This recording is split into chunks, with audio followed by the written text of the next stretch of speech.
ఈ రాష్ట్రంలో సడన్ గా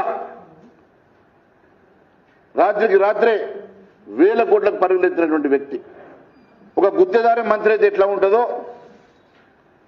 ఒక దొంగకు తాళాలు ఇస్తే ఎట్లా ఉంటుందో గట్లా ఉన్నది. ఈరోజు ఒక గుత్తేదారు వచ్చి రెవెన్యూ మంత్రిగా కూర్చుంటే ఏ రకంగా దోపిడీ చేయగలుగుతాడో ఆయన దోపిడీ చేసి చూపిస్తున్నాడు. ఈ రాష్ట్రంలో వేల కోట్ల రూపాయలు ఆస్తులు ఏ రకంగా నీ కంపెనీలకు ట్రాన్స్ఫర్ అయినాయి,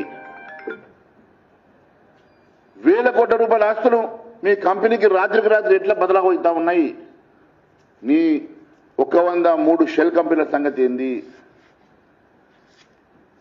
నీ కుటుంబ కంపెనీకి ట్రాన్స్ఫర్ అయినటువంటి భూముల సంగతి మరి ఆ పెద్ద సంస్థ నుంచి వచ్చినాయి కదా,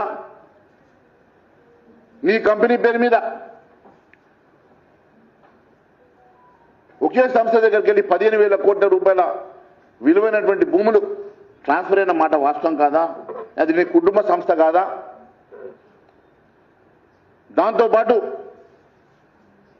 ఈ రాష్ట్రంలో దాదాపు 1,00,000 కోట్ల రూపాయలు విలువ చేసేటువంటి భూములు నీకు నీ బినామీ కంపెనీలకు బదలావు జరిగిన మాట వాస్తవం కాదా? అవన్నీ చిట్టా నన్ను బయట పెట్టమంటారా?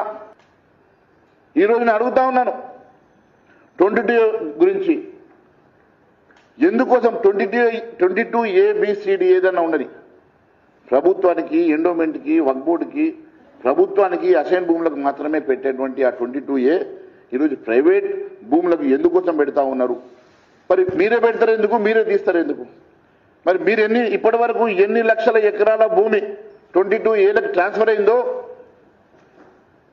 మళ్ళీ అవి 22Aలకు వెళ్ళి బదలాయిపోయి ఎన్ని ఎకరాలు వాపసు వచ్చినాయో దాని వెనుక ఉన్న కారణం ఏంది?